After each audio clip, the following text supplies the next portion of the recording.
moved on to people who could see a use for mobile phones, like sort of travelling business people, for example. Okay, and then following that, trying to get it more to mass market, like students. Okay, so when I was a student, I had there was one phone between 30 people on our corridor. Okay, when I was in a hall of residence. So you can see there would be a market there for that. But how do you actually get that to different segments of the market? Okay. So again, if you're scaling up, if you're growing a business, imagine you're a restaurateur. Okay, you're a celebrity chef. Okay, maybe if you're doing things in one place in London, you're able to keep an eye on things. But if you start opening branches elsewhere, how can you manage that? Okay, it's often said that it's more difficult to grow a business than it is to start one up.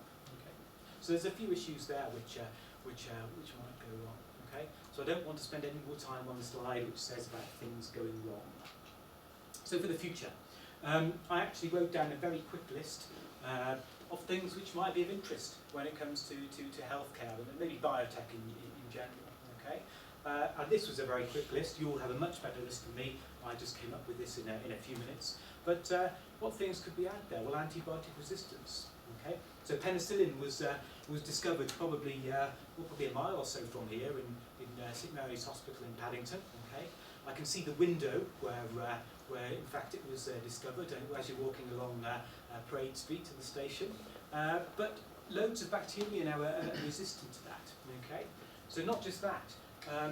There's lots of resistance now to a lot of the antibiotics that even target protein synthesis and things. Okay, so there's not many antibiotics left out there that we can use. Okay, so that's a problem. So that's MRSA, but also Clostridium difficile as well is now becoming antibiotic resistant.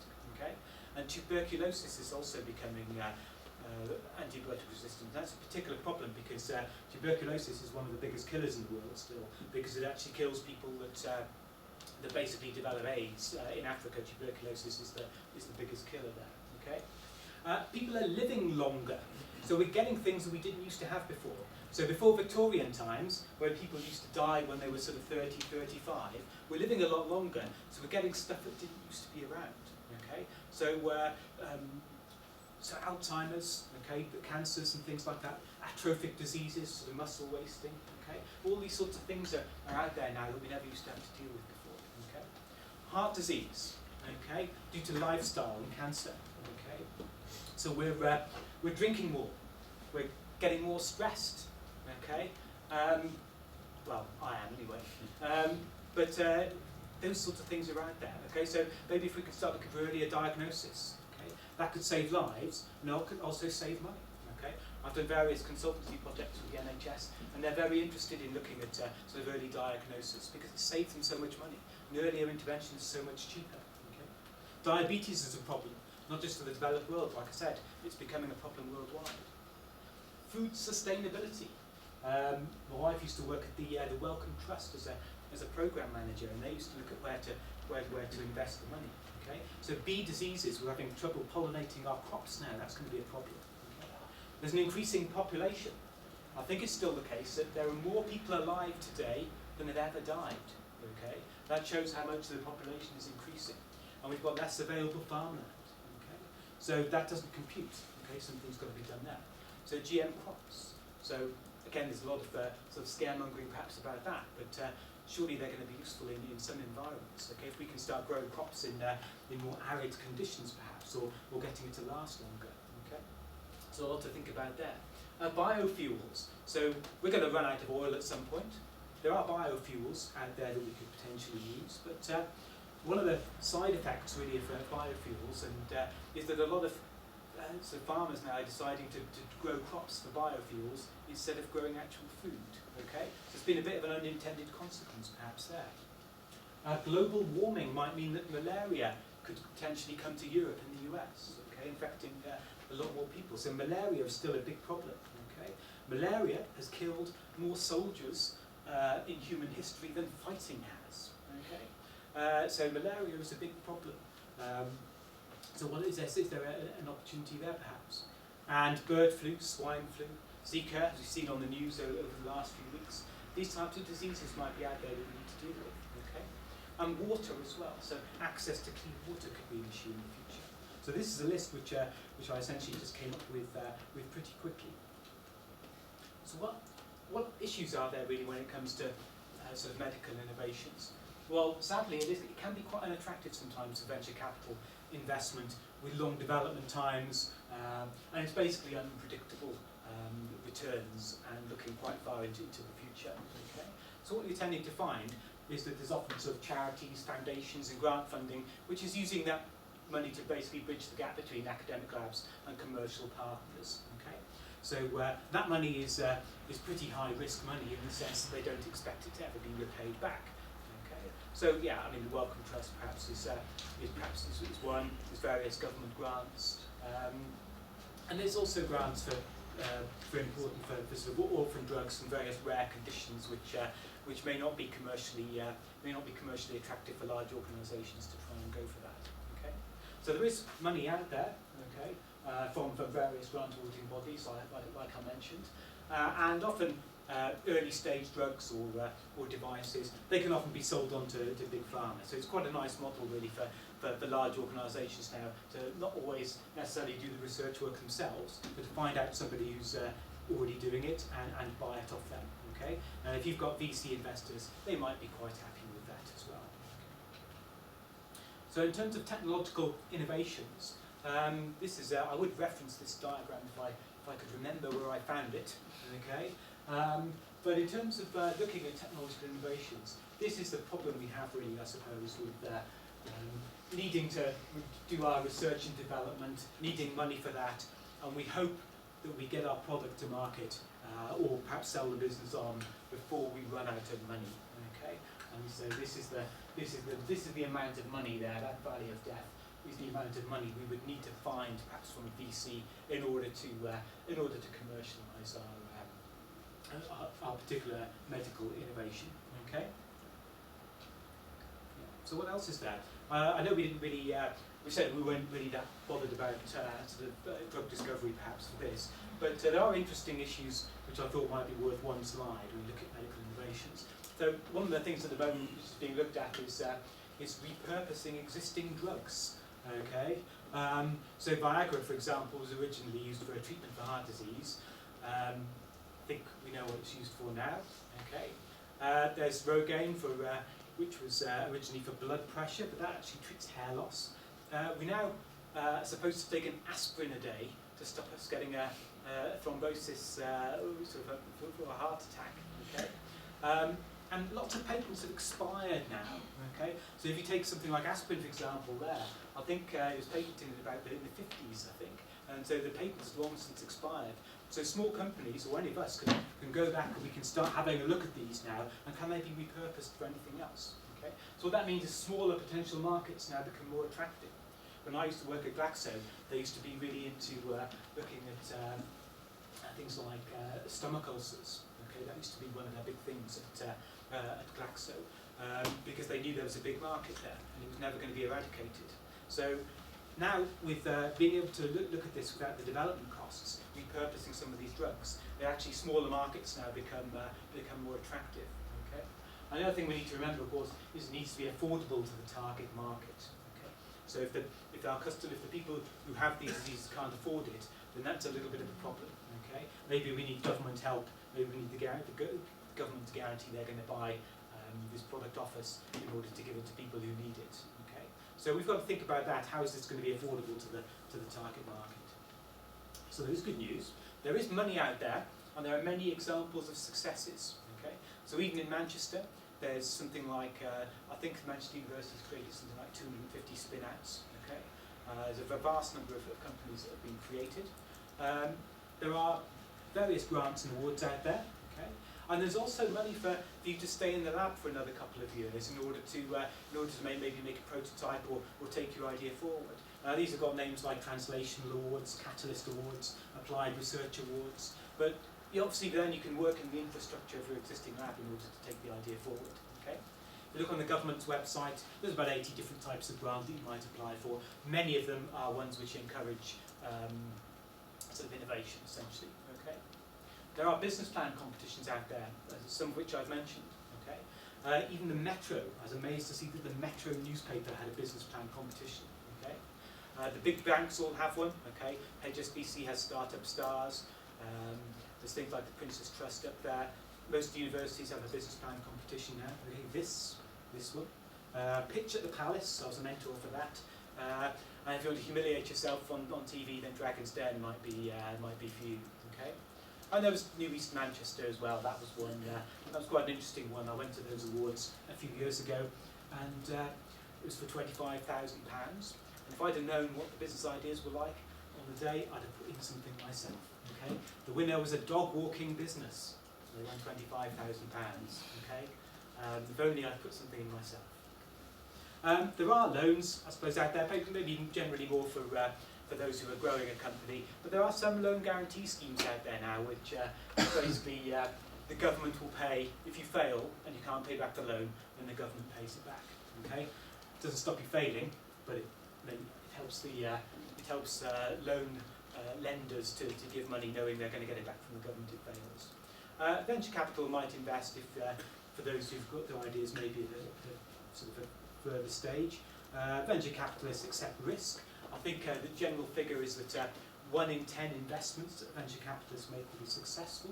Okay, spectacularly successful enough to pay back all the ones that fail, and yeah, most of the others end up failing, or maybe a few of them become what's called zombie companies, where they're not making a profit. They're existing, but nothing much is really happening. Okay. So yeah, there's also business angels who are looking to help fund the next generation. Now, business angels are often people who have started their own business, and they've sold it on, and they're looking for other ideas to invest in. Okay. So at the University of Manchester, for example, a professor in computer science had a company called Transitive. I don't know anything about computers, but it allows PCs and Macs to talk to each other. And whatever it is they do is on every Intel chip. Okay. He ended up selling that off to IBM in the end. He wouldn't tell me how much he sold his company for, but he bought an Aston Martin car the next day. But he invests now in other people, and there are plenty of business angels who are sort of informally looking around, and they're looking potentially to invest in other people as well. There's also sweat equity as well. So if you need somebody to help you, this is a phenomenon I've seen quite a lot at Manchester as well, where people have got ideas maybe for apps, but they don't know anything about computers. So they actually get someone in to help them, and they give them a share of the company in return. Okay, I've seen that done with like intellectual property lawyers as well, where they've been willing to have a share of the company rather than be paid, because you probably haven't got enough money to pay them.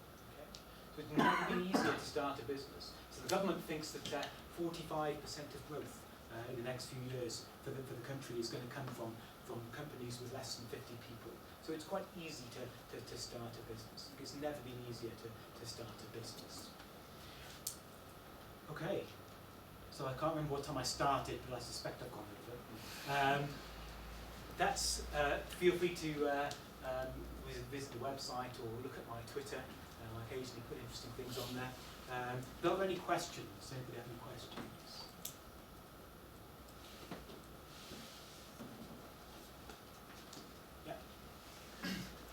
I guess one important problem when someone wants to start a business, and they may have some vague idea about what they would like to do, but they may have expertise in a particular field, or they may want to develop something in a particular area because they are passionate about something. And I guess an important question is, how do you scope these things so that you start with an idea which you can kind of grow, and you may not even know how to do this kind of estimation. And so I wonder, do you have any sort of observations on that? Which companies succeed and which fail? Yeah, well, I suppose the easiest thing to do is just to try and sit down with a pen and paper and to try and look maybe to see if there's a market for it, what the competition is, just see what's happening out there at the moment, and perhaps look to see what the best opportunity might be. If you're in a team, it's always good, to sit down and do this anyway, because people might have different ideas about what might work and what might not. But I would use the resources that you have at the university in terms of the databases to see what's happening out there. So are you familiar with things like Mintel and Frost and Sullivan, those sort of databases? Well, they normally give you like sort of the market size of a particular area. They'll say what companies are operating in there. There might be there'll be a little sort of just be some information about the market drivers, and they'll say what they think might be happening in the future. Okay, Mintel and Keynote are more for, I suppose, you know, perhaps not so much biotech ideas, more sort of general mass market products. And Frost and Sullivan is very much more technical. So if you are looking at sort of heart disease drugs or something, then Frost and Sullivan would be quite a good place to look at. But I would probably look to see what's happening out there at the moment in terms of competitors and market, and try and see what the problems are as well with existing products. So I think it's so Virgin Trains, they used to have on their website, we encourage customer complaints. Some people might say it's because of the quality of their service encourages complaints. What they really meant was, you know, if there's a problem, then they'd rather people tell them rather than just do something else. So it's quite good, you know. I know my wife is good for looking at like TripAdvisor and things like that to really scope out whether you know, whether it's worth going somewhere or not. So if you can find problems, then that's a good place to start as well. If people are complaining about things, and the internet is a good place to find complaints for sure. And so I would do that, and I would try and find out what the problems are within that industry.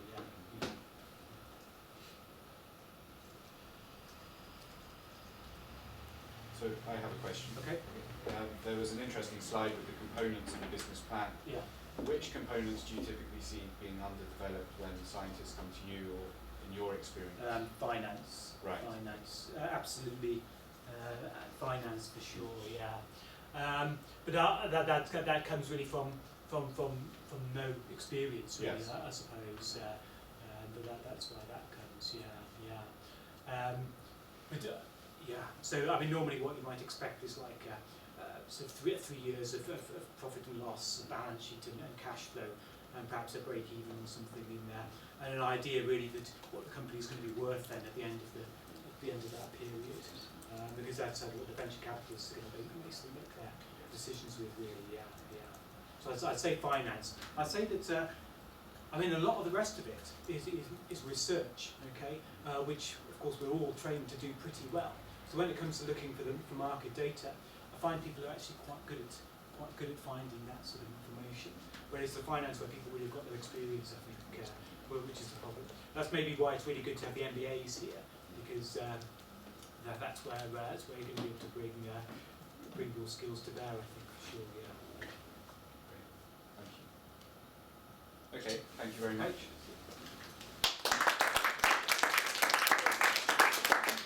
Before you sit down again, this is a small gift on behalf of the HealthTech Club here. Okay, great. Thank you very much. Okay, thanks very much. Thanks very much.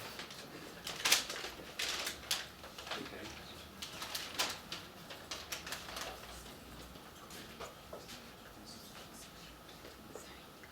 So we're now going to have a presentation from Dr. Gemma Kaplan.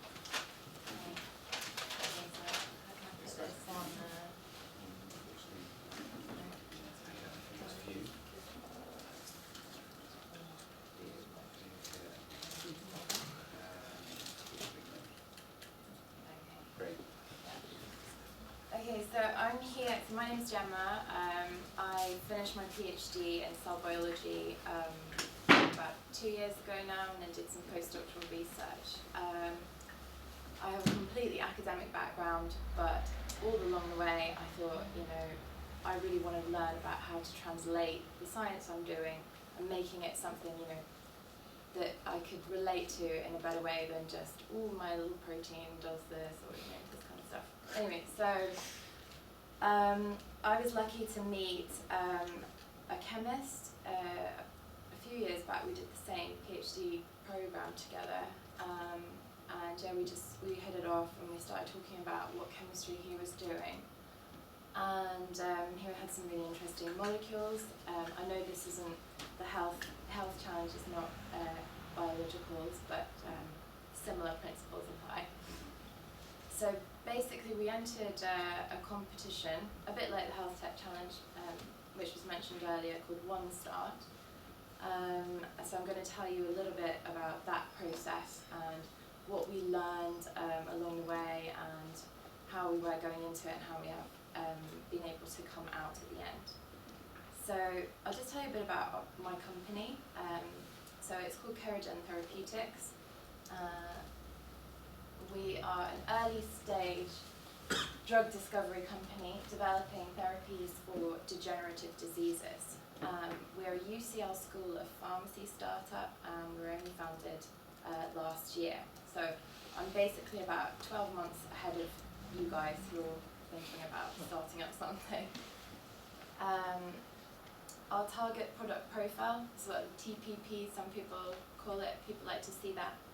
So ours is to develop first-in-class, non-COVID, it's a bit techie language, sorry for anyone who doesn't follow with this, but it's basically getting a new drug for Parkinson's disease. At the moment, Parkinson's disease patients only have symptom-targeting therapies available, nothing modifies the course of the disease. So that's what we're trying to do. And we're trying to do it so that the compounds we develop are not going to be as toxic or worse than what is already available. And we're aiming for a once or twice daily route of administration. So you're taking a tablet basically. I am sort of the biology lead and acting as the CEO. We're well aware that the company structure will probably change as we develop and grow, and there may be other people coming in at later stage to take on a more formal CEO role. I work with my colleague Nick, who is chemistry lead, and we also work with Nick's PhD supervisor, who is a senior lecturer at School of Pharmacy, Jeff Wells. Obviously we're all academics, so our major weakness is the fact that we don't have a load of MBAs on our team. So to kind of combat that, we've surrounded ourselves with a bunch of mentors and advisors. So we've got two mentors who are senior roles in VC companies. Elon Zipkin, who's at Takeda Ventures, and David Phillips, who is at SR1. So SR1 is the GlaxoSmithKline's VC arm. We've also got another couple of very experienced. I like to say you want to have loads of grey hair on your advisory network. People who've been around the block a lot. And we've got Keith Powell and Andy Sandham, who are serial entrepreneurs with loads of experience in companies that have failed, companies that have been successful, that sort of thing. So the competition we entered just over a year ago, a similar application process to the HealthTech Challenge. We had to submit a 2-page form, very much with the same details, who's your team, what's your problem, what's the market, how are you different, what's your competitive edge, that sort of thing, but very quick, 2-page, what you would spend the money on as well. So this one, the grand prize is £100,000, and so you had to say, well, what are we going to achieve using this, how are we going to get to that next value inflection point in order to either generate some more investment or exit. So the competition is sponsored by lots of people, and they give you representatives who can come and mentor you along the way. So we were assigned 2 mentors at the beginning, as were all the other teams who made it through to the next stage, a bit like HealthTech Challenge, where you've got 5 teams who are selected and then they get mentors. In One Star, slightly bigger scale at this stage, but I imagine HealthTech will soon conquer and become way bigger than One Star. So One Star itself has 2 tracks. This year is round, and I know about 750 people applied for it, different teams, and I whittled that down to 80. So there are 80 now in the semi-finals, and all of those teams get 2 mentors. And they have several weeks of mentoring. There's also a boot camp like you have here. 2 days of very intense training on intellectual property law, corporate law, financing, discounted cash flow analysis, which is a nightmare in biotech. It's basically all just fixing numbers. I still don't really understand how it works. So yeah, that's sort of a bit about One Star. So we actually won it last year, which is very exciting. We got given this massive check for loads of money, and so since then, that was in May last year, and since then we've sort of been like, oh crumbs, we actually have to do this now. So just thinking back to what it was like before we actually went into One Star. So first of all, we had no business or industry experience, as I said before, completely academics. That meant that we weren't very confident. We didn't really know like where on earth to start. We thought, oh gosh, we're just two, 20-something people, PhD student, recent graduate, no one's going to take us seriously. We didn't have anyone who was there, because when you work in academia, you tend to have just, one supervisor. And that's the person you go to all the time, and you don't really have anyone else to talk to that much. You're sort of alone in the lab. So we didn't have anyone to champion our ideas, anyone to say, come on you guys, like you can do it. We had no network of anyone who could possibly help us, and we had no business plan. Just a sort of idea of actually these compounds, they look quite good, they could be druggable. The target's definitely good for Parkinson's, but like that was pretty much it. We didn't really have any idea after that. So one start, like HealthTech Challenge will help you, is it will give you mentors. It equips you with that knowledge that you can then use to help further your business idea. Like a mini MBA in biotech business. The mentors then help you refine your business plan and pitch. So your pitch is sort of like a condensed version of your business plan. You should be able to spiel it out really quickly to whoever's listening. And it needs to be quite accessible and try and garner some interest very, very quickly, because nobody has a long attention span. So once that also helped, it's got these huge, big sponsors behind it, and you've got this amazing platform for meeting people. So those were the main things that One Start helped us achieve. So I'm just going to give you a few pointers on the last two, so things to think about in the business plan and a bit more on networking. So I know it's probably a bit repetitive to what the others have talked about, but I'll just go through some of my personal ideas. So one of the things that I think is really important is knowing your competition, as already was touched on by Rob, and use sites. There's a couple of sites, three for us, which we found really useful for biotech particularly, is the BioCentury publication, Fierce Biotech's brilliant news site, and then obviously you've got clinical trials. So those three publications websites are really, really useful source of information for getting to know the pipeline in your industry, in your therapeutic area, that sort of thing. Then you also must highlight why, so you've done all your analysis on what else is out there, what's going to come out in the next 10, 15 years. It depends on what product you're doing. With biotech, it can take several years before you see something in the market. So you need to be really like, well, who else is doing something? Maybe their product isn't out for 10 years, but we're in that position too. So you need to find out what's going on really early stage. And then demonstrating why your approach is better. Or it could be it's cheaper, it could be it's safer, it's more, it could just be more practical. So there's something like drugs, you might have a twice daily drug, and if you can say, oh, mine's once daily, it does exactly the same, but if you've got an elderly person having to remember to take things twice a day, if you've got something that's once a day, that's way better. So you can do something just as simple as that, although it's not very simple, if you ask the chemists. Then also, remember that you've probably forgotten everything in your business plan. You've left things out. What you've come together, you've thought you've got this amazing plan, and it's all, you've covered all the boxes. You won't have. There's going to be so many holes in your story, and so you need to try and find those holes very early on. So where your weaknesses lie. If it's maybe in your team, think about, okay, so if we've got some money, we might go in and recruit this particular expert to come and help us. What are the risks associated with your idea? Where have other companies failed? Guaranteed your idea has probably already been an idea from someone else, and they might have tried to do the same thing and failed. So try and find those people. Like, well, why did they fail? How can we avoid that particular path? Another thing to think about is from my personal experience, we had a development plan. We want to get a drug to market, and we broke it up into sort of standard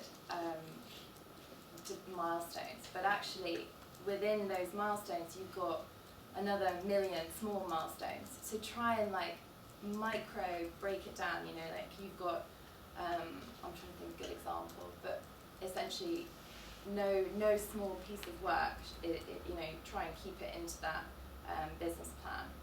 That doesn't need to be the one that you show people. They won't care about that, but it'll help you design the right way forward for your business. Another thing, again, is for scientists, because we don't have any idea about money and things, try and be really realistic. So think, how much is this actually going to cost to get us from A to B? Break it down, think of all the things that might be going wrong. Where are you going to do this work? Like, who's going to do the work? How much is it going to cost, and how long is it going to take? These are all things that you have to really spend some time thinking about. And then I just wanted to say a couple of things about building and utilising networks. You probably all know about this anyway, but for me, coming from a scientific background, I'm not allowed out of the lab very much. So coming and doing, suddenly meeting these investors and everything is quite daunting. So one of the things that I always think is the best way to go about is try and aim for personal introduction when you're approaching someone to help you with your business. If you've got investors, they're so busy, they've got a million emails, 2,000 business plans to have a look at every week. Your little email is going to just be, forget about that. So try and get someone to say, I've got this guy here or this girl who's doing this particular business. I think you should meet this person. So try and do that. Now that's obviously easier said than done. So you need to create networking opportunities for yourself, like coming to these types of events. Another way is like the accelerator programs. Another way is the industry membership. So there are, in HealthTech and biotech, there's a couple that are really good. One, Nucleus and the Biotechnology Industry Association are really good places. If you're starting up a new company, you get free membership normally for a year. And they have loads of events where you can meet lots of people. Often as well at events, they'll tell you who's going. So read the list and say, is there anyone who could help me further my business? Is there anyone who's got similar interests? Or do your homework on who's attending these things, and use those opportunities to find a mentor. So you may be lucky, you may be given a mentor through a competition, like an accelerator program, but you might need to find one yourself. Also, you can always have lots of mentors. You don't have to have just one. So another quick thing of when to approach people to ask for help is know what you want, know what your company is asking for, know what you're supposed to want from that person. Another thing is know who it is you're speaking to, as I mentioned before, doing your homework, making sure you're not asking something that this person doesn't know anything about. And again, as I said before, make sure you've got that 1 minute pitch down to the T. You should have internalized the whole thing. I actually did pitch at the Palace. I'm not very good at pitching, just saying. And I did it, and I just thought, I haven't got my words out. I didn't. It was already finished pretty much, and I knew that Prince Andrew was there in the front and wasn't even looking. So try and have your elevator pitch completely internalized. You shouldn't have to be thinking, I need to remember it. When you do meet someone and you've got that first meeting, you might only have 5 minutes in an elevator with them, and you say, listen, I'd love your card, let's follow up on that, send them an email, say, it was great to meet you, I'd love to talk through my business in more detail. You have your meeting, you do that, and then afterwards you need to be showing progress. So don't just call someone and say, let's just meet, or harass them. You want to say, I've come here to tell you this amazing news, we've achieved this. and they'll then say, okay, great, so you're building relationships, and this could be with your investor, it could be with your mentor. So conversations with investors can start so early. We've been talking for nearly a year now, and now there are some things that are hopefully coming to fruition. But yeah, it's good.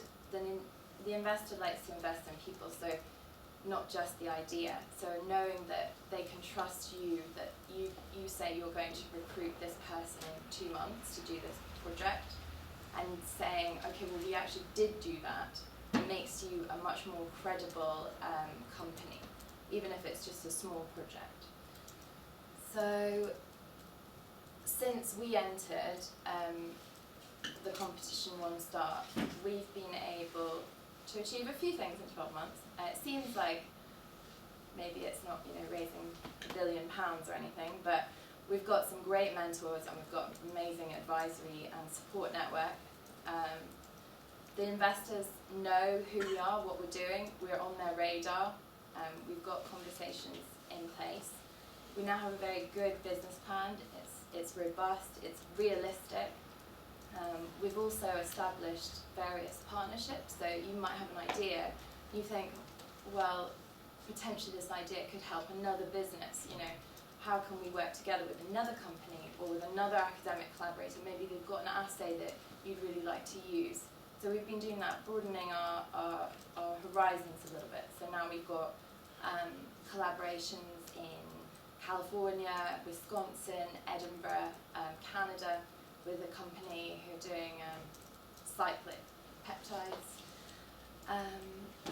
We've also managed to get fully operational, so we have our own labs. We exist actually as a company now. We're registered at Companies House. We've got our lawyers, bank accounts. We've got 5 staff.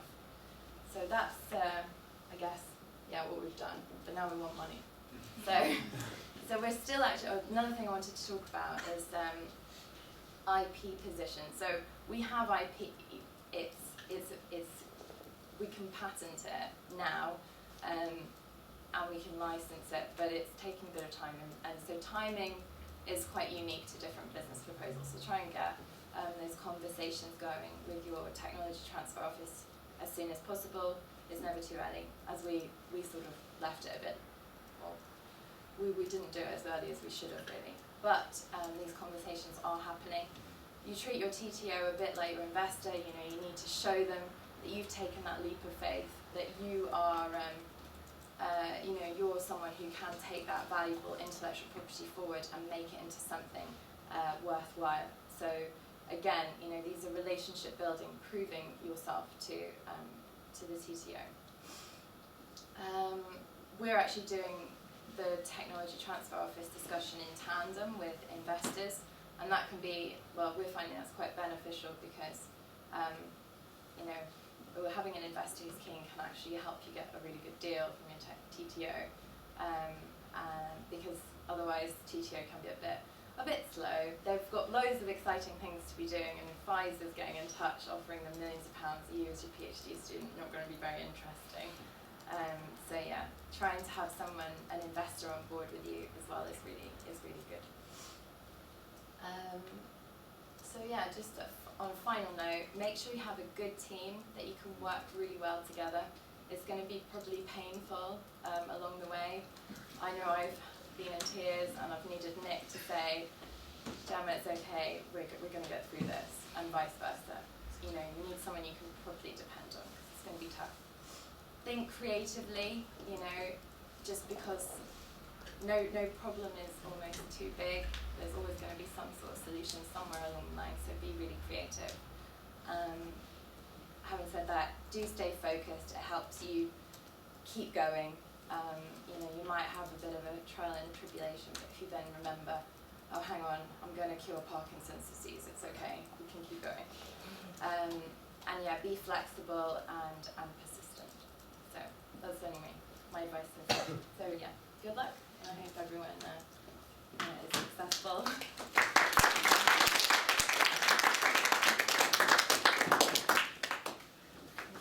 Thank you very much. Any questions for Joe? Thank you for your great talk. You have an academic background, if I'm correct. I do. myself as well. How did you get familiar in the last 12 months with the business side of things? And we participated in a competition as well. I felt so clumsy when I was the marketing director and I didn't have a clue what I was talking about. How did you? No shame, basically. You just have to not be embarrassed for making a mistake. You know, everyone's going to know you're an academic. You've not got the slick lingo that all these MBAs have. And so you're going to make mistakes, but as long as you can articulate yourself and you just keep explaining your ideas to people, keep meeting people, you slowly learn. You goes in and you start talking the talk. You know, I didn't know what VC was. Everyone kept saying VC. I was like, what is that? And then I learned. So it comes. Did you attend any evening courses or did you read particular books on it? I started reading a few, but I've got very low, short attention span. So I prefer just talking to people.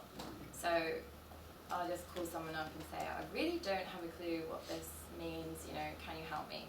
So I really rely on my network. I think it's much having that real first-hand experience with someone to tell you how it should work is much better than a book. Although reading a book can help a little bit, but yeah. Great, thank you very much. Oh, I did have my No. Everyone wants to go and have some dinner. Yes. Thank you. Well, thank you on behalf of Okay. comments. Okay, everyone, thank you very much for coming tonight. It's been great to have you all here, and I hope you're interested in applying to the competition. We have some food and beverages in the marquee, which is just on the other side of the quad. So please do come and have some food and something to drink, and we can perhaps chat further. Okay, good evening.